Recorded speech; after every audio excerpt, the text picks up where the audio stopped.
श्री स्वामी समर्थ. वैशाली रेसिपीमध्ये आपलं स्वागत आहे. चला तर आज आपण बनवत आहोत व्हेज फ्राईड राईस. तर त्यासाठी मी ते कढई तापायला ठेवले. त्याच्यामध्ये 2 चमचे तेल घातले, कढीपत्ता घातला आहे, लसूण अद्रक किसून घेतलेलं घातलं आहे.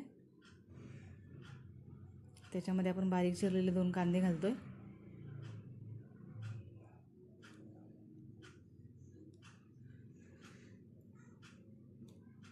हलवून आपलं हे लालसर करेल येईपर्यंत हलवून घेऊया. आणि त्याच्यामध्ये आपण भाज्या पण ॲड करूया. कोबी घालून घेते मी, लांब कापलेला आहे. शिमला मिरची, हिरवी मिरची 2 आहेत, शिमला मिरची छोटी 1 आहे आणि 1 गाजर आहे बारीक चिरून घेतलेला.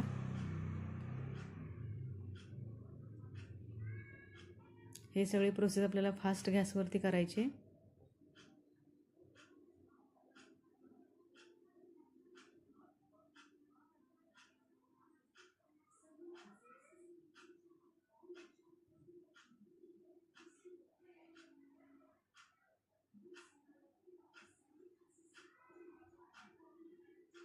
आपण ह्याच्यामध्ये सोया सॉस ॲड करणार आहोत.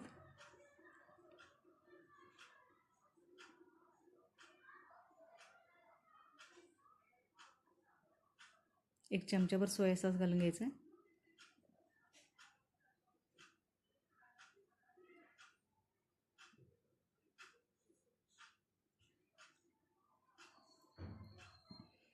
सोया सॉस थोडा तळेपर्यंत हलवून घ्यायचा होता. त्यानंतर आपण नमक चवीनुसार घालते, कारण सोया सॉसमध्ये पण नमक आहे आणि भातामध्ये पण नमक आहे. आणि इथे मी एक सिक्रेट टाकते, टॅमॅटो चटणी. मी घरी बनवलेली टॅमॅटो चटणी होती, त्याचं मी इथे टॅमॅटो चटणी ॲड करते, ना की केचप या लाल चिली मिरची मसाला वगैरे ते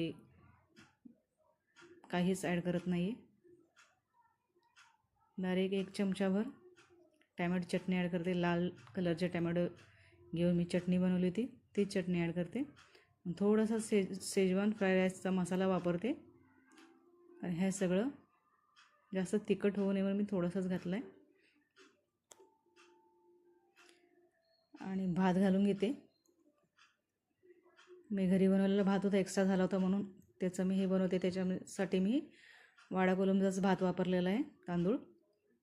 या ठिकाणी आपण बासमती तांदूळ पण वापरू शकता, त्याने अजून भात खुलेल आपला राईस.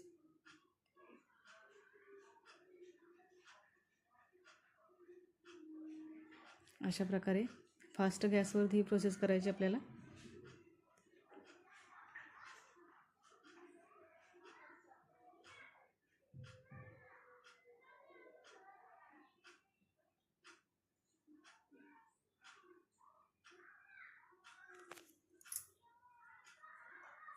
कोथिंबीर घालून घेते.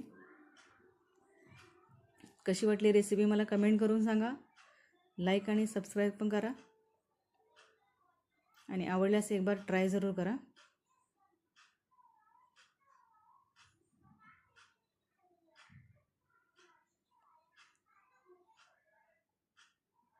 आपला तांदूळ बघा, भात आपला कसा मोकळा झालेला आहे. वाटत नाही हा बासमती नाही आहे, वाडा कोलम आहे म्हणून. एकदम बासमतीसारखा दिसतोय,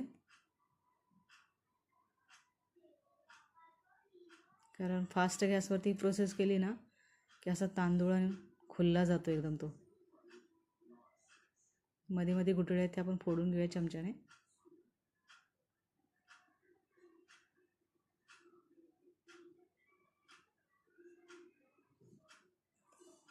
अशा प्रकारे आपला हा फ्राईड राईस तयार आहे खाण्यासाठी. चला तर मग, कशी वाटली रेसिपी?